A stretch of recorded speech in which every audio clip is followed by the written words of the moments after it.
So page number is 79. The five shrines of Kashi, the sacred circuit. Within Kashi, there are five ancient Hanuman shrines of particular significance that form an inner circuit of their own, Hanuman Panchayatan, a gathering of five that mirrors the Panchayatan worship of the five great deities Shiva, Vishnu, Devi, Surya, and Ganesh. Each of the five shrines correspond to specific quality of Hanuman's grace and a specific dimension of devotees' need. The Sankat Mochan temple, located in the forest area uh, of Lanka, this is Bihar School of, Banaras Hindu University, neighborhood of Varanasi, near the banks of Assi River, is the primary shrine, one of the one founded by Tulsidas, the one where Hanuman appeared in blazing form before the dawn. This is the shrine of crisis removal, संकट मोचन। सारी तरह के जो हमारी life में crisis आते हैं, वहां का जो रिमूवल है, वहां की रेडिकेशन है, वो इस मंदिर में दर्शन करने से, वहां बैठने से, वहां जाके अपनी साधना करने से होती है। And it is the shrine approached when any form of difficulty, danger, or distress has come to the devotee's life. The Bade Hanumanji at Panchaganga Ghat is one of the most ancient shrines in Kashi. Hanuman here is depicted in the reclining form, which is extremely unusual and carries specific theological sequence. The reclining Hanuman is Hanuman in the state of Yoga Nidra, the yogic sleep of conscious rest in which outer activity has ceased but inner awareness is supremely alert.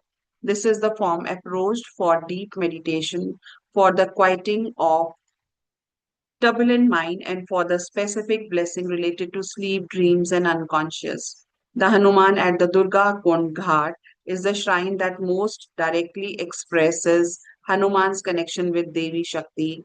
He is established adjacent to the ancient Durga temple, and the combined energy field of Hanuman and Devi is located at this location is said to be particularly powerful for protection from negative forces and the blessings related to the courage and strength. The Allaudal Hanuman near Kashi Vishwanath complex is warrior Hanuman, the Veer Hanuman in his most martial uh, aspect, worshipped by those seeking victory in difficult contests, protection in dangerous situations, and the specific courage needed to face what seems overwhelming. The Hanuman at Tulsi Ghat, adjacent to the ghat where Tulsi Das spent his final years, is devotional Hanuman, the Hanuman of the Chalisa, the Hanuman who comes to listen wherever Ram's story is told. This is the shrine approached for blessings related to devotion, the spiritual practice, to the specific grace needed to maintain one's sadhana through the difficulties of worldly life. Kashi as a template, why every sacred city needs its Hanuman. अब हर जो city होता है वहां पर एक हनुमान का ऐसा मंदिर रहता है।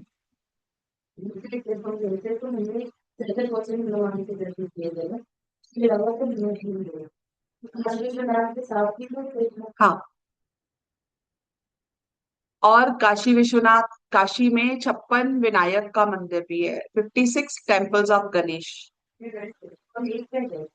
हम लोग दो तीन देखे थे, हमने 56 विनायक में से दो तीन देखे थे हमने। हाँ, अलग अलग जगह पे है। There 56 different temples of Ganesh ji. और ये अलग यात्रा होती है, 56 विनायक की एक अलग यात्रा होती है। हाँ हाँ हाँ, दैट वाज गौरी केदारेश। हीलिंग होती है। हाँ, वो हाँ हाँ वही। हाँ हाँ, जहां पर वो जो शिवलिंग है वो बीच में से वो आधा गौरी है आधे केदार। हाँ, दैट वाज गौरी केदार।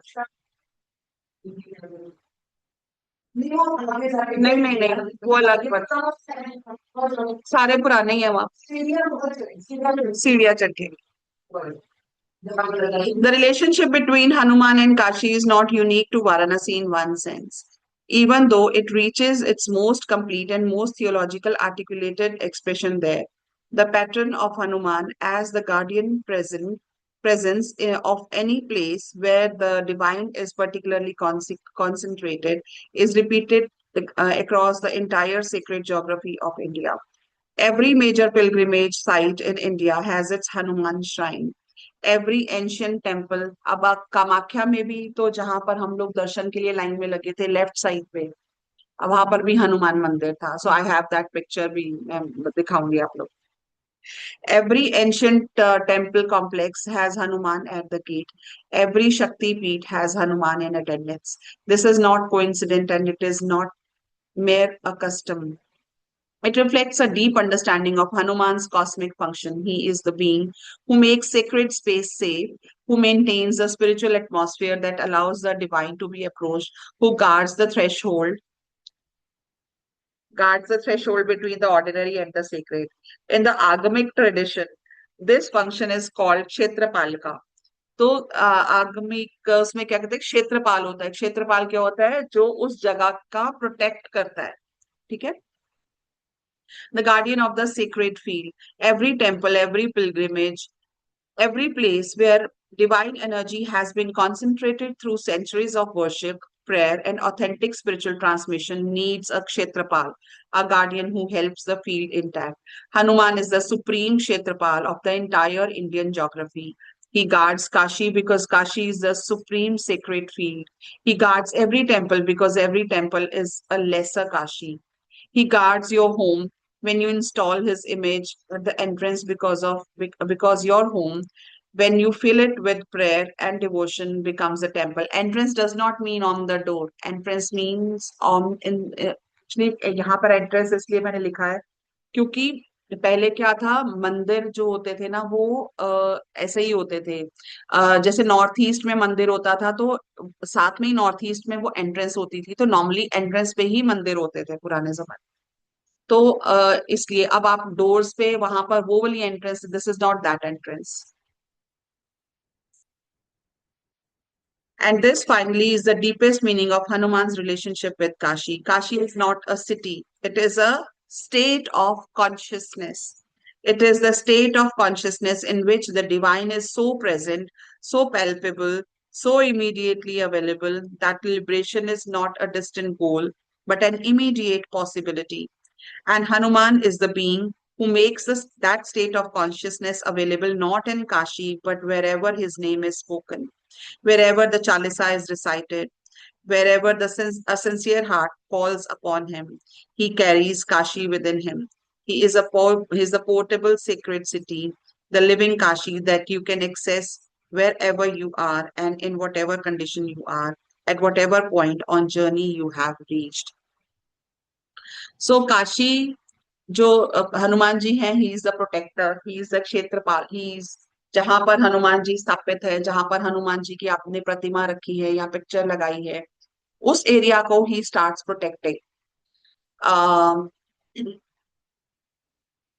अगर आप बच्चे जो डरते हैं, जो बच्चे जिनको डर लगता है, अगर आप आ, उनके बेड साइड पे हनुमान जी की एक छोटी सी प्रतिमा रख देंगे, बहुत छोटी छोटी प्रतिमाएं मिलती.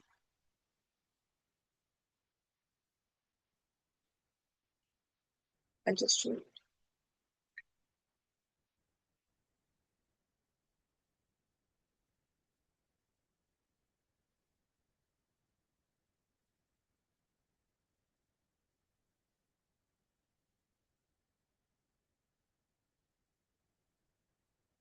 This size. अब ये कहाँ से मिलेंगी? कहीं से नहीं मिलेंगी तो मेरे को बता देना, मैं भेज दूंगी. सो दिस इज पंचमुखी हनुमान.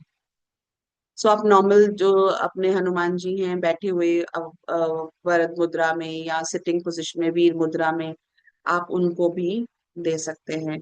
सो ये हनुमान जी की जो प्रतिमा है, ये हम अगर बच्चों के साइड टेबल पे रख देते हैं या बच्चों के हमने पढ़ने वाली जगह पे रख देते हैं तो बच्चों को प्रोटेक्शन मिलती है. ये छोटा सा है ना, बच्चों को दे दो पाउच में डाल के, उनको बोलो अपने स्कूल बैग में रख ले, अपने साथ रखें, they will feel protected all the time.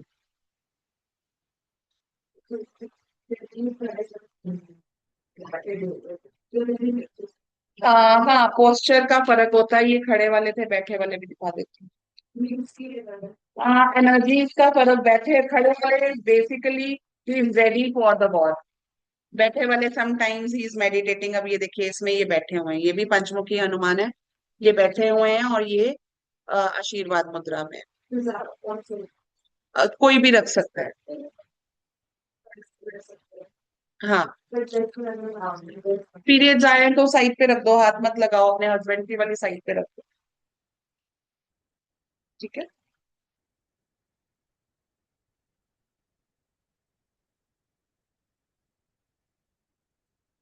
He is the portable sacred city, living Kashi that you can access wherever you are. So you can, जहां पर भी आप भगवान हैं वहां पर आप उनको एक्सेस, काशी को एक्सेस कर सकते हो। हाँ जी, नीति पूछो क्वेश्चन। मैम वैसे कौन सी रखनी चाहिए, पंचमुखी हनुमान जी मंदिर में रख सकते हैं? जैसे आप खड़े बिल्कुल हुए कहते हैं ना, अवॉइड करना चाहिए। ऐसा नहीं है। खड़े ओके। हुए डिपेंड करता है। जैसे उड़ते हुए हनुमान जी है ना, हाँ जो जी। उड़ते हुए हनुमान जी है, जो संजीवनी लेके पर्वत या लेके वैसे। जा रहे हैं। हाँ हाँ जी। हाँ हाँ। तो या वो लेके, तो वो क्या है, वो हमारे लिए हेल्प लेके आ रहे हैं at the time of when we are in a problematic situation. ठीक है। बहुत सारी रेमेडीज होती हैं इससे। जैसे जिनका वीजा नहीं लगता है, उनका एक पर्टिकुलर डायरेक्शन में हम लोग उड़ते हुए हनुमान जी लगा देते हैं, तो उनका वीजा आ जाता है। हनुमान जी को अगर, जैसे आप साउथ में पंचमुखी हनुमान जी का आप करते हो, स्थापना करते हो, वैसे तो पंचमुखी हनुमान जी हम कहीं पे भी रख सकते हैं। तो साउथ में अगर हम लोग रखते हैं तो किसी भी तरह का जो डेथ से जिनको डर लगता है, क्योंकि वो यम का स्थान होता है। हाँ, हनुमान जी का अपना कॉन्फिडेंस बच्चों में नहीं है, तो साउथ ईस्ट और साउथ के बीच में हम रख सकते हैं। दैट इज हनुमान जी की अपनी जगह होती है। तो वहां पर अगर हम हनुमान जी की, तो अलग अलग रख सकते हैं। अगर नॉर्मली जो हम अपने घरों में रखते हैं, वो जो हनुमान जी बैठे हुए हैं जो आशीर्वाद दे रहे हैं, जैसे मैंने आपको छोटी वाली दिखाई थी, यस आप वो मैम। रख सकते हैं। ठीक है। ठीक है। अब जब जब हनुमान जी जो खड़े हुए हैं, उसमें ही is ready to for action. तो अगर जैसे कोई एक्शन ओरिएंटेड नहीं है, लोग लेजीनेस है जिनको, तो उनके पास हम वो भी रख सकते हैं। कोई इशू नहीं। हाँ, एक ना बड़ा वो कंसेप्ट है कि पंचमुखी हनुमान जी को घर के बाहर लगाना। वो सिर्फ फेस लगा देते हैं पंचमुखी हनुमान का, वो नहीं लगाना चाहिए।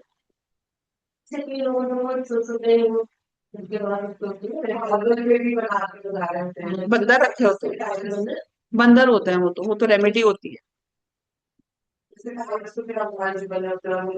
हाँ, नहीं लगाने चाहिए, घर के बाहर नहीं लगानी चाहिए। हनुमान भगवान को घर के बाहर रखना चाहिए, घर के अंदर रखना चाहिए। काशी के बाहर है हनुमान जी के, काशी के अंदर है। तो आपका घर काशी तब बनेगा जब हनुमान जी आपके घर के अंदर हो। ठीक है। अब सांस हम कहाँ लेते हैं, अंदर लेते हैं, अपने बाहर लेते हैं। जस्ट इमेजिन हनुमान जी हमारे श्वास हैं। तो अगर हनुमान, हम श्वासों को कहे नहीं जी आप बाहर आके बैठो, तो क्या होगा? तो इसलिए ये मिथ है, ये गलत रेमेडीज है। नहीं नहीं, ये तो रोज का ही काम है मेरा। पानी भी नहीं लिया।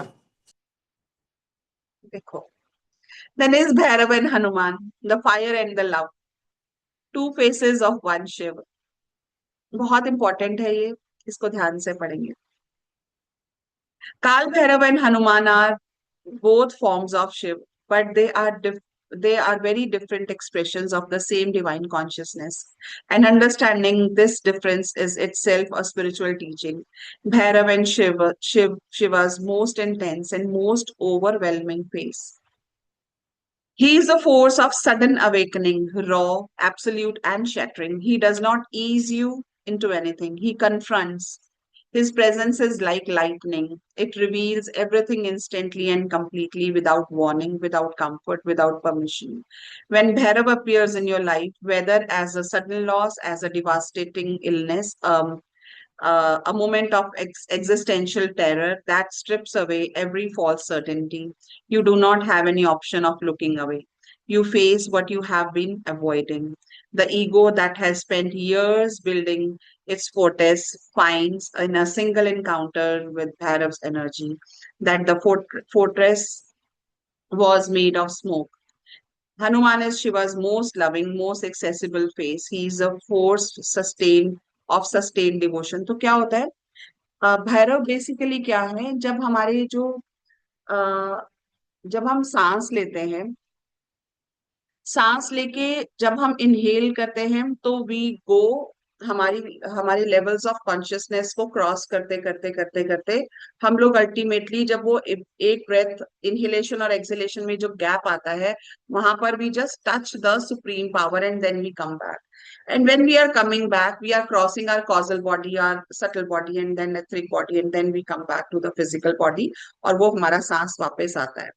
जब हम वापस आ रहे होते हैं, हम एक्सहेल कर रहे होते हैं, तो क्या होता है? हमारे कर्मास जो कॉजल बॉडी में है, वहां से हम अपनी सटल बॉडी में हमारे थॉट्स एंड इमोशंस हैं, हम उनको कैच करते हैं और वो हम हमारे अंदर, वो ब्रेन के अंदर जाते हैं. उसी के हिसाब से हमारे थॉट्स, हमारे इमोशंस मैनिफेस्ट होते हैं और इस तरह से हमारी लाइफ में वो कर्म जो है वो मैनिफेस्ट हो जाते हैं, पहले थॉट्स के फॉर्म में. जब हमारी लाइफ में कुछ भी मैनिफेस्ट होता है that is not so good, so वो तभी भैरव जो है ना, उनको फियर्स फॉर्म में दिखाया गया है. क्योंकि जो भैरव हमारी लाइफ में मैनिफेस्ट होते हैं ना, वो हमारी लाइफ में जो हमारे कर्मास लेके आते हैं, वो karmas, not so good karmas लेके आते हैं. ठीक है, दैट इज भैरव. इसलिए उनको फियर्स फॉर्म में दिखाया गया. लेकिन वो प्रॉब्लम नहीं है, हम लोग उसको एज प्रॉब्लम अंडरस्टैंड करते हैं, बट वो भैरव की एनर्जी है जो मैनिफेस्ट होती है. यहाँ पर अगर हम भैरव साधना करते हैं तो भैरव जो है वो उस एनर्जी को कट कर देते हैं, वो न्यूट्रलाइज हो जाती है एनर्जी, और हमारे जो कर्म है वो कटने लग जाते हैं, हमारे वो खत्म हो जाते हैं. तो वो एक फियर्स फॉर्म में हमारी लाइफ में मैनिफेस्ट होते हैं, इसलिए उनको फियर्स फॉर्म में दिखाया गया है. अगर भैरव साधना जब हम करते हैं तो हमारी लाइफ में अगर कुछ ऐसा है जो हम लोगों को क्लीन करना है, प्यूरिफिकेशन करनी है, तो that purging starts to happen, that starts to manifest. तो धीरे धीरे धीरे धीरे वो सारा क्लियर होके वो हमारे कर्मास ही क्लियर हो रहे हैं. जब हम आध्यात्मिक प्रैक्टिस भी करते हैं, हम कहते हैं ना कुंडलिनी सिंड्रोम हो गया, जितनी हम प्रैक्टिस करते हैं हमारे कर्मास एक्सेलरेट हो जाते हैं.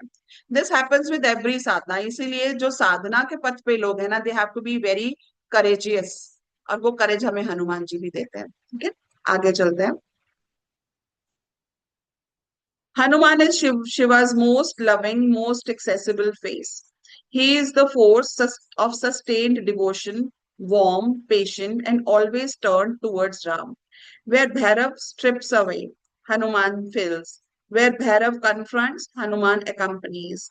Where Bhairav stands at the gate with the force of time itself, Hanuman walks beside you on the road, carrying what you cannot carry, fighting what you cannot fight, weeping with you when the road is long and the destination seems impossibly far. If Bhairav is lightning, Hanuman is the light that stays after the storm. If Bhairav is the surgeon's knife, Hanuman is the healing that follows the incision. Same Shiva, two complete different experiences of that one divine consciousness. Understand किया आपने हनुमान जी और भैरव में क्या फर्क है? हनुमान जी, भैरव जो हमें हमारी चीजों को, नॉट सो गुड चीजों को मैनिफेस्ट करते हैं, हनुमान जी उन्हीं का, वो काटते हैं सर्जरी करके और वो उसके ऊपर टी करते हैं. ठीक है, तो यही लाइफ है, हम लोग माने या हम लोग नहीं माने, यही हमारी लाइफ है. कोई दुनिया में ऐसा इंसान नहीं है जिसकी लाइफ में कोई चैलेंजेस नहीं है, जिसकी लाइफ में कोई प्रॉब्लम्स नहीं है. वो प्रॉब्लम्स हमारी प्यूरिफिकेशंस हैं, वो हमारे चैलेंजेस नहीं है, वो हमारी पर्जिंग है, वो हमारी प्यूरिफिकेशन है, दैट इज हैपनिंग. और जितना हम उसको भैरव की साधना करेंगे, हनुमान जी की साधना करेंगे, वो बहुत सॉफ्टली, बहुत कम इजीली वो हमारे से निकलता जाता है, निकलता जाता है. अब लोग कहते हैं जो साधना करते हैं उनकी तो लाइफ में ज्यादा आते हैं. तो ज्यादा आते हैं इसलिए आते हैं क्योंकि उनकी लाइफ में इंटू 10, इंटू 20, इंटू 100 जितनी साधना करेंगे उतना मल्टीप्लाई होता जाएगा. इसीलिए साधना करना एक आम इंसान के बस की बात नहीं है. इसलिए everybody is not on the spiritual path. Weak souls, they can not do sadhana. साधना वही लोग कर पाते हैं जो करेजियस होते हैं, इसलिए चुड़चुड़ नहीं करनी, किड़किड़ नहीं करनी है। मेरी लाइफ में ऐसा क्यों हो रहा है? अब हम उस स्टेज पे हैं जब हमें बहुत ग्रेसफुली अपने लाइफ के चैलेंजेस को एक्सेप्ट करना है। आगे चलते हैं। उद्यमो Bhairav, this is a Shiva sutra, बहुत अच्छा है ये, इसको भी देखते हैं ये क्या कहता है। The Shiva Sutras, the foundational scripture of Kashmir Shaivism revealed by Shiva himself to sage Vasugupta, contain a verse of extraordinary depth. Udyamo Bhairava. In Sanskrit, Udyama means explosive, upward surge, the spontaneous, unstoppable upsurge of energy and awareness. Bhairava means the state of Bhairav, the supreme consciousness in its most absolute, most liberated form. The sutra declares the explosive surge or upward surge of upward surge is Bhairav, not a destination, not a gradual achievement. The upsurge itself is divine. Now look at Hanuman through this lens. His entire story is Udyama. One explosive upsurge, upward surge after another. The infant who did not crawl towards the sun but leaped at it. The devotee who did not swim across the ocean but vaulted over it in a single breath. The fire that did not spread slowly through Lanka but blazed through the entire fortress in a single movement of his burning tail. The roar that did not build gradually but erupted instantly and filled the three worlds. Hanuman does not build towards things, he surges toward them. अब क्या है, भैरव जो उद्यम भैरव है वो क्या होता है? ये अब उद्यम भैरव क्या है? भैरव शिव ही है, शिव हमारी सांसें ही है, हनुमान जी भी हमारी सांसों में ही है, पवन पुत्र है। जब अब एकदम से हमारा जब कुंडलिनी जागरण होता है तो एकदम से जो अपसर्ज होता है एनर्जी का, explosive, that is Bhairav. But वही हनुमान जी की जब साधना हम करते हैं, वही अपसर्ज होता है विद डिवोशन। उसमें क्या ऐड हो जाता है? डिवोशन ऐड हो जाता है। भैरव के साथ जो अपसर्ज होता है दैट इज फियर्स, ठीक है, that is sudden.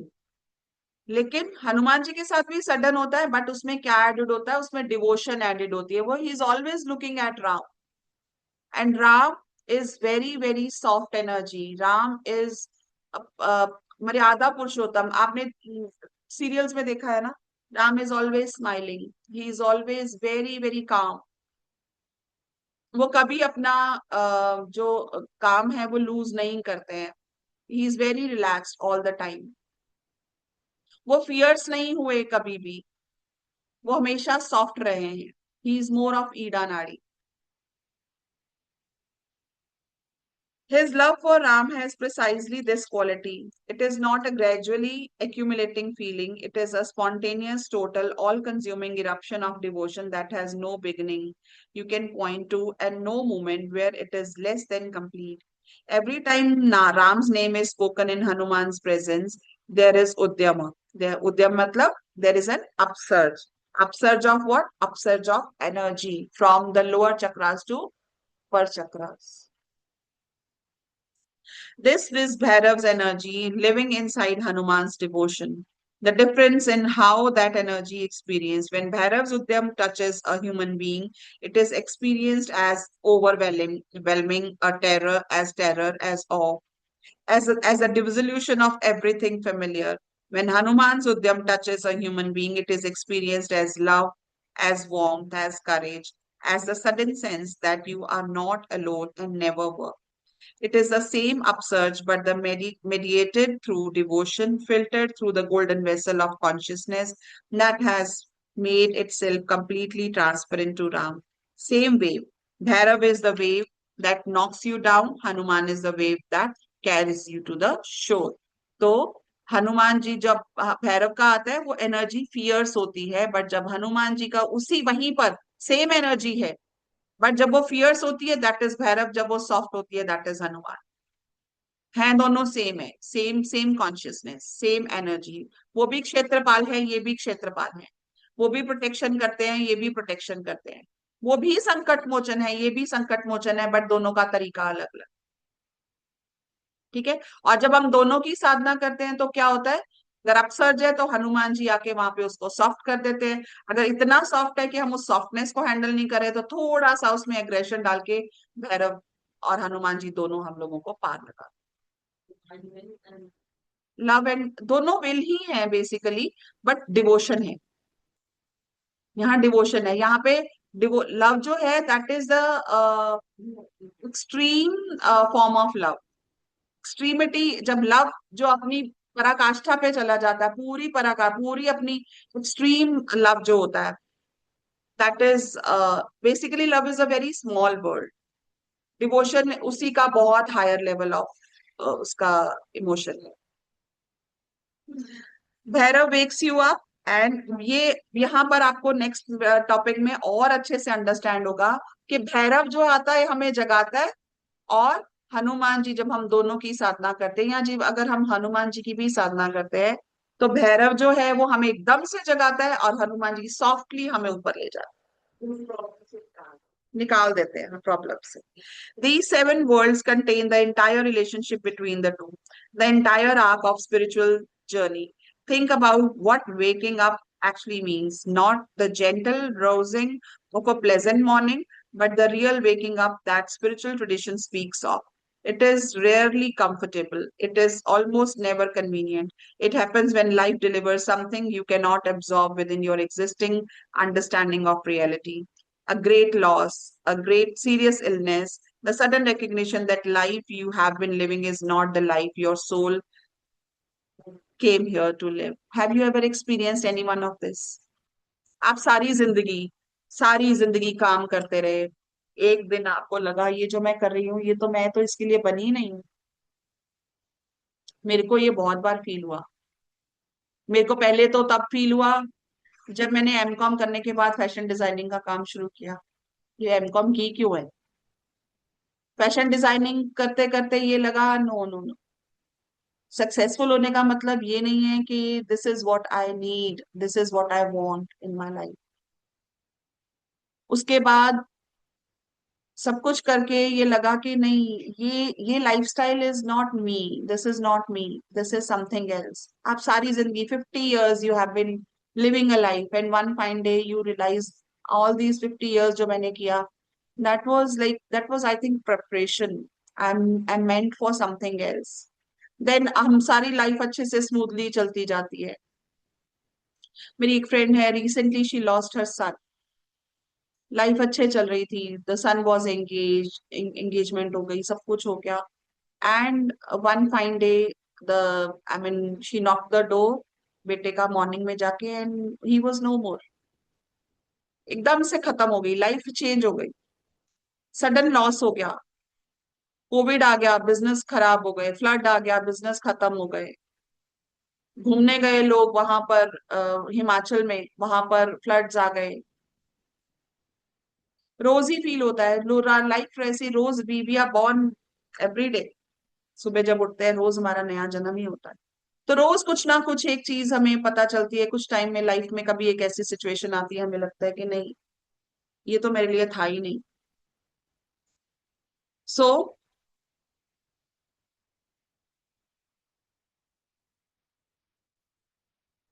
The moment when all your carefully constructed certainties fall away at once, and you are left standing in ruins of what you thought you knew, with no map and no ground beneath your feet. This is Bhairav. This is Bhairav. Suddenly कुछ हो जाए, ठीक है? This is exactly Bhairav. He is the destroyer of fear, but not because he removes fear comfortably. He destroys fear the way fire destroys the wood, by consuming it completely. The fear does not gently dissolve, it burns. And in that burning, what is revealed is the awareness that was always behind the fear, always untouched by it, always free. So क्या होता है? आपको अब ये जो होता है ना, इससे हम लोगों को सीखना क्या है? हम लोगों को सीखना ये है कि दैट वाज जो भी है, दैट वाज नेवर माइन, ठीक है? और ये रियलिटी जितनी जल्दी हम लोग सीख लेंगे, उतना ज्यादा हम लोग स्पिरिचुअली ग्रो कर जाएंगे। वन मोर थिंग, जब हम लोग ऐसी की सिचुएशन आती है और उससे हम पॉजिटिव सीखते हैं कुछ, गिव मी 1 मिनट। हाँ रोहित। हाँ।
सो फियर्स जो है हमारे, हमें हमें हमने हमारी उस जो लाइफ में प्रॉब्लम आई, हमने उससे सीखा है। अगर अगर हमने उसको फियर्स, हमने सोचा है, अगर हमने फियर्स डेवलप कर लिए तो we have not learn from this thing. But अगर हमने अपने फियर्स को लेट गो कर दिया, हम लोगों ने उससे उसको ओवरकम कर दिया, that is when we have taken our lesson. Fear does not gently dissolve, it burns. And in that burning, what is revealed is the awareness that was always behind the fear, always untouched by it, always free. That awareness is what Bhairav was pointing all along. The terror was the method. The freedom, the freedom was always the destination. This is also why Bhairav is associated with death, with cremation ground, with skulls and darkness, not because he is evil, but because death is the ultimate waking up. The moment when every illusion finally irrevocably falls away. And the Kashi tradition teaches that most of the death, at the moment of the death, Bhairav himself whispers the Tarak mantra. यहाँ पर भैरव जो है वो शिव का स्वरूप ही है। Bhairav himself whispers Tarak mantra in the name of Ram into the departing soul's ear. The final waking up, the most important waking up of all, delivered by Bhairav. But waking up is the only beginning. Once you are awake, disoriented, stripped of your familiar defenses, standing in the open space where the ego's fortress used to be, you still need to find your way home. And this is where Bhairav reaches his limit, because Bhairav is a guardian, not a guide. He stands on the gate, not on the road. He opens the door, but he does not walk you through it. Hanuman carries you home. This is Hanuman's specific, irreplaceable function in the spiritual life. And it is the reason the tradition places Hanuman's shrine between Bhairav's temple and Shiva's own dwelling at Kashi Vishwanath. The sequence is deliberate and precise. After Bhairav's has been done, after the ego has been confronted, the false certainties burned, and the defenses stripped, there is a moment of extraordinary vulnerability. The soul stands in the open. It has been woken up, but it does not yet know which direction leads home. Hanuman is there at exactly at that moment. He does not ask you to explain yourself. He does not require you to be in a good state, prepared state, or a spiritual elevated state. He simply appears warm, golden, blazing with Ram's light, and he says without words, through this way, his very presence, Ram is this way. तो क्या कहते हैं, वो रास्ता दिखाते हैं। तो भैरव क्या कहते हैं, जब डेथ होती है, दैट इज, वो भैरव दिखाते हैं। ठीक है, भैरव को काल कहा गया है, डेथ भी कहा गया है। लेकिन भैरव आपको उस गेट तक छोड़ देते हैं। आगे कौन लेके जाता है, राम तक, राम तक हमें हनुमान लेके जाते हैं। And this thing happens every day, every moment, whatever we do. उस हर एक चीज, हर मोमेंट, हर एक इंसिडेंट, वो एक लाइफ है। हर एक ब्रेथ एक लाइफ है। हर एक डे एक लाइफ है। ठीक है, ये एवरी, ये इट्स नॉट डेथ डज, यहाँ पर डेथ, इसको हम लोग बहुत ज्यादा उस तरह से नहीं लेंगे। इसको हम लोग, डेथ मीन्स कुछ भी स्टार्ट हुआ है वो खत्म होगा। ये सेशन स्टार्ट हुआ है, ये सेशन भी खत्म होगा। इसीलिए Hanuman Chalisa at the end. ठीक है, तो इसीलिए वो जो पर्जिंग हो रही है, हनुमान जी उसको सॉफ्ट करके उसको हमें रास्ता दिखा देते हैं। गेट तक छोड़ देते हैं भैरव जी, डेथ हो गई, चलो जाओ, मैं साथ नहीं लेके जाऊंगा, मैं हैंड होल्डिंग नहीं करूंगा। हनुमान जी कहेंगे कोई बात नहीं, आओ मैं तुम्हें राम का रास्ता दिखाता हूँ, वहां पे राम जी बैठे हैं, जाओ दर्शन करो और अपना मोक्ष लो। So this is how the whole process works. ये डे टू डे लाइफ में, हर मोमेंट, हर सांस में, हर काम में, हर एक इवेंट में, हर एक प्रोसेस में, हर एक दिन में, हर एक रात में, हर एक सीजन में, जहां भी एंडिंग एंड स्टार्टिंग है, एंडिंग एंड बिगनिंग है। So beginning is the birth and ending is the death. हर चीज की, हर सांस में स्टार्टिंग है, वो एंड स्टार्टिंग है, और जब ब्रेथ खत्म हो जाता है, that is the death of that particular cycle. So ये साइकिल्स ऐसे ही चलते जाते हैं, कुछ साइकिल्स बड़े हैं, कुछ और बड़े हैं, कुछ और बड़े हैं। ये दिन शुरू होगा, ये दिन खत्म हो जाएगा। ये लाइफ शुरू होगी, ये लाइफ खत्म हो जाएगी। कपड़ा बुनना स्टार्ट होगा, ये कपड़ा खत्म हो जाएगा, फिर इसका नया साइकिल शुरू होगा। क्या शुरू होगा, इसको हमने आज आज मैंने इसको पहना, दैट वाज द स्टार्टिंग। जब मैं इसको धोने में रात को उतार दूंगी, that will be the ending of this this typical cycle. तो हर चीज का एक एंड है, एक स्टार्ट है, वहां पर ही। और हर साइकिल में यही प्रोसेस चलता है, यही चीज चलती है। चाहे वो हमारा खाना बनाना हो, चाहे खाना खाना हो, चाहे कोई भी काम, हर चीज में यही प्रोसेस चल रहा है। अब उसको हम हनुमान भैरव राम का नाम दे दें, या हम उसको कोई भी और नाम दे दें, बात अलग है। कान ऐसे पकड़ लें या कान ऐसे पकड़ लें, होना यही है। नाम इसको जो मर्जी दे दो, प्रोसेस हर चीज का यही है। अगर हम इस प्रोसेस को अंडरस्टैंड कर लेंगे, अपनी लाइफ का हर इवेंट हम इस हिसाब से चलाएंगे, हम हर प्रोसेस में रामायण की स्टोरी को कनेक्ट करेंगे, हर प्रोसेस में हमें सक्सेस मिलेगी।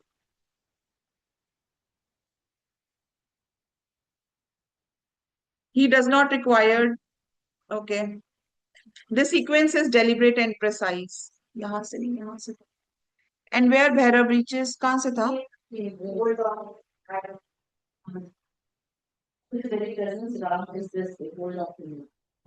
हाँ, what does holding on look like in practice? It looks like Hanuman Chalisa recited after a crisis has hit. It looks like Hanuman's name on the lips in the middle of night when Bhairav-like event, the loss, the fear, the disillusion has left you awake and shaking in dark. It looks like the Bajrang Ban recited not because you feel strong, but because you feel opposite of strong, and you know that Hanuman's strength does not require yours as a condition for receiving it. So आपको हनुमान जी की strength लेने के लिए आपकी strength होना जरूरी नहीं है। आप वीक हो, तब हम हनुमान जी को इन्वोक करते हैं, किसी भी फॉर्म में इन्वोक किया जा सकता है। Bhairav strips the ego of its armor. Hanuman fills the emptied space with Ram, and Ram, the kutastha means जब ultimate destination पे हम पहुंच जाते हैं, the still and perfect consciousness at the center of all existence is home.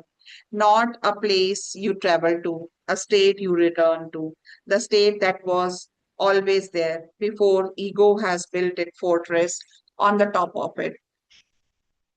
Before the fear came, before the waking up was even necessary, the complete journey in 3 moments. Bhairav opens the door, Hanuman walks through you through it, Ram is waiting on the other side.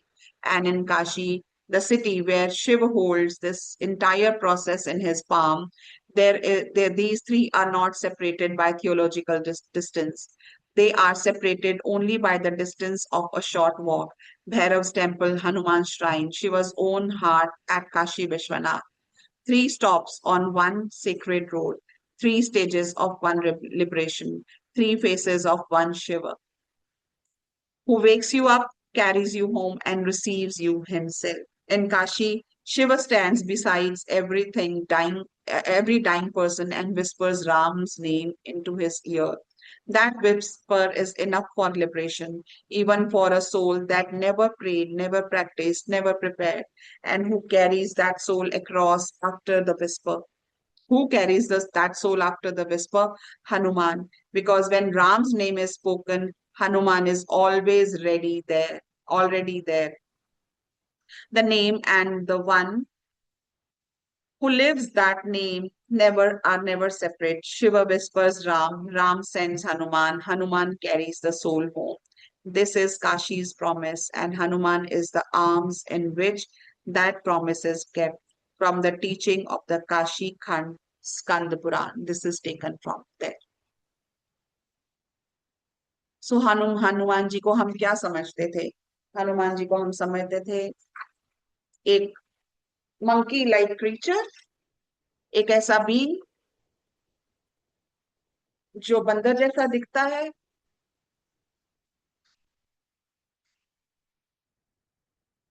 जिसकी एक पूंछ है, जो बहुत strong है, जो अपने आप को कभी भी बड़ा कर लेते हैं, कभी भी छोटा कर लेते हैं। इससे ज्यादा हम क्या जानते थे? हनुमान चालीसा पढ़ेंगे तो हमारे सारे दुख कट जाएंगे, डर लगे तो भूत पिशाच निकट नहीं आवे, महावीर जब नाम सुनावे, शत बार पाठ करे कोई, छूटे बंदी महासुख होई। कोई भी प्रॉब्लम है, आप पाठ करो, हनुमान चालीसा का पाठ करो, ठीक हो जाता है। और ज्यादा क्या जानते हैं? हनुमान बाहुक कर लो, बजरंग बाण कर लो।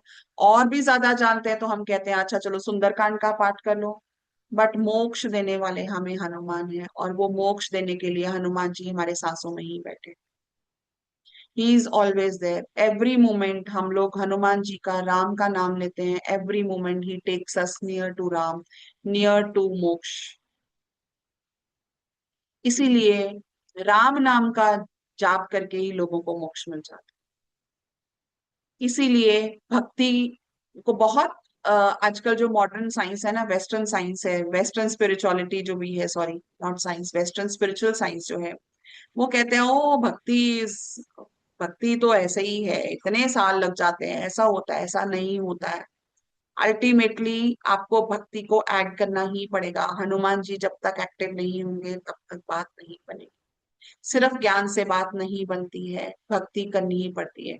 जिनकी सिर्फ ज्ञान से बात बन जाती है वो पास्ट लाइफ में भक्ति ऑलरेडी करके आए हैं, इसलिए ज्ञान से बात बनी है। ठीक है, तो आज इसको दोबारा पढ़िए, इसको कंटेम्पलेट कीजिए, जो आज हमने पढ़ा है इसको अच्छे से अंडरस्टैंड कीजिए। इसमें हमारी लाइफ का, हमारी लाइफ मतलब not as this incarnated soul, but हमारी सोल जो है हमारी, उसका जो मोक्ष है, उसका चेस्ट जो है वो इस पैराग्राफ में छुपा हुआ।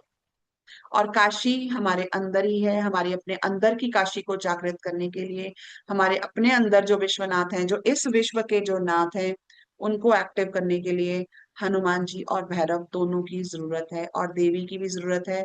इसीलिए हम लोग इन सारी चीजों के, इसीलिए कहते हैं, नॉर्मली लोग कहते हैं बड़े उसमें कि आपके तो इतने इतने देवता हैं, तो कंफ्यूज नहीं होते आपके इतने देवता हैं? तो every deity has a very superior or very what do you say, higher science behind that. मतलब प्रॉब्लम सिर्फ इतनी है कि हम लोगों को उस साइंस के बारे में पता नहीं है, हम उसको जानते नहीं है। आप कोई भी साधना कर लो, कोई भी पाठ कर लो, कोई भी पूजा कर लो, आपके अंदर यही होना है। सिर्फ हिंदुइज्म में उनको नाम दे दिया गया है, दैट इज इट। चाहे कोई बाइबल पढ़े, चाहे कोई अपने ये कुरान पढ़े, चाहे कोई कुछ भी पढ़ ले, चाहे रामायण पढ़ ले, चाहे गीता पढ़ ले, चाहे राम राम कर ले, होना अल्टीमेटली यही है। यही प्रोसेस हमारे अंदर चले। ठीक है, तो आज इस सेशन को यही एंड करते हैं। कल मिलेंगे with yet another very interesting chapter, my favorite, Hanuman ji and Ganesh connection. Very very interesting, very बहुत अच्छा वाला हमारी स्पिरिचुअलिटी का, हमारी मेडिटेशंस का जो रहस्य है वो इस चैप्टर में। हाँ जी शानू जी पूछिए। मैम जो कल वो आपने संपुट का बताया था ना कि ओम नमः शिवाय के पहले और बाद में करें, तो मैम फिर वो बाद में ऑल्टरनेटली करना है या हर बार पहले ओम राम रामाय नमः, ओम नमः शिवाय, ओम राम रामाय नमः, ओम नमः शिवाय, आप ऐसे ऐसे भी ही? कर सकते हो, आप ऐसे भी कर सकते हो, और आप ऐसे भी कर सकते हो, ओम राम रामा ओम नमः शिवाय, ओम राम रामाय नमः, ओम नमः शिवाय। ये क्या है? ये हो गया अगर आपने ओम राम रामाय नमः को संपुट दिया ओम नमः शिवाय का। फिर नेक्स्ट जब आप करेंगे, फिर आप करेंगे ओम नमः शिवाय, ओम राम रामाय नमः, ओम नमः शिवाय, फिर ओम नमः शिवाय, ओम राम रामाय नमः, ओम नमः शिवाय, फिर से ओम नमः शिवाय, ओम राम रामाय नमः, ओम नमः शिवाय। This is one way. Another way, हाँ जी। ओम नमः शिवाय, ओम राम रामाय नमः, ओम नमः शिवाय, ओम राम रामाय नमः, ओम नमः शिवाय, ओम राम रामाय नमः। आप इस तरह से भी कर सकते ठीक है मैम। मैं आपको बताऊंगी, वैसे तो वो मैंने थर्ड बुक में डाला है, बट मैं आपको बताऊंगी कि संपुट के साथ हनुमान चालीसा कैसे करनी। अगर आपकी लाइफ ठीक है में मैम। कुछ ऐसा, आपकी लाइफ में कुछ ऐसा है जैसे कोई बहुत ज्यादा बीमार है, बहुत सीरियसली बीमार है, तो हम क्या करें? कौन सा संपुट लगा के हनुमान चालीसा करें, कैसे करें? किसी को बहुत सीवियर डिप्रेशन है, उसके लिए कौन सा संपुट लगा के हनुमान चालीसा करें? किसी दिन जब टाइम होगा तो I will tell you that also, how to use samput, and that makes it very very very powerful. ठीक है मैम। चलिए, thank you ma'am. Thank you. हरिओम, आत्मा, Um, नमस्ते, Ram Ram. I am new today. I joined for the first time. I would like to know which book were you reading? Okay, this book Pavan Putra Hanuman. This is a Hanuman book on Hanuman. Are you in the group? Which group are you in, Abha? Yes, I am the Nurturing sessions? no, not nurturing sessions. I will have to see. Huh? I need to check. Yeah. So just let me know if you're not in Punjab, the yeah, study Punjab nurturing group. Punjab nurturing group. Okay. So just send me or just send hi in Atma Namaste in that group only. I will add you to this group. So we are posting all the recordings in this group. So you can watch the previous recordings also. In that group only, I'll say hi. I'll write. Yeah. In the nurturing session, you say hi. I'll add you in the other group. Okay, thank you. Thank you so Shweta much. जी, Atma Namaste. हाँ जी, नीति जी। ये नीति नीतल नहीं, जी। नीतल, ये तीनों जो आपने बताए हैं, एक ओम राम रामायण का संपुट वाला, एक नमः शिवाय का संपुट वाला, और खाली दोनों मंत्र एक साथ, तो तीनों में फर्क क्या है? तीनों में जो ज्यादा कौन सा करना चाहिए?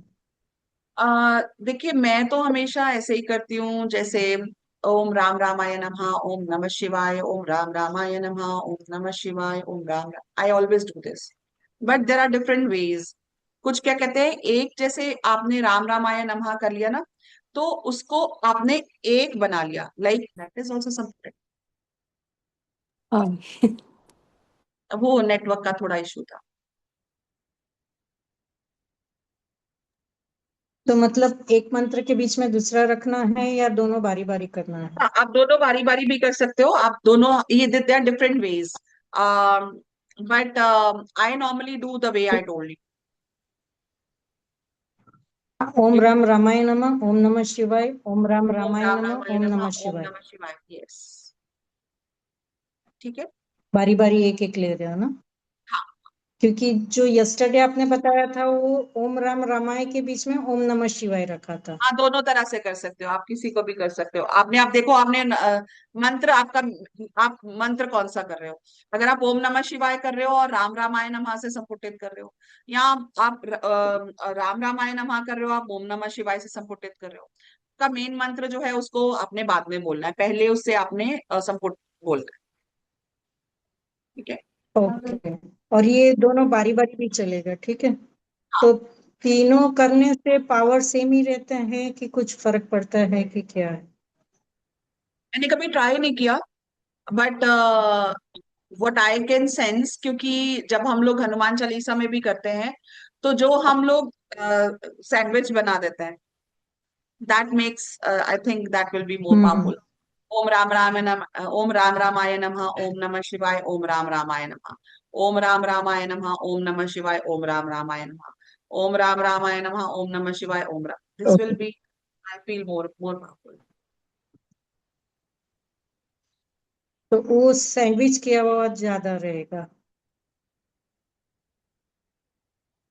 ओके, ठीक, थैंक यू. ठीक है जी, कल मिलते हैं 12:30. हरिओम, आत्मा नमस्ते, राम राम. राम राम जी.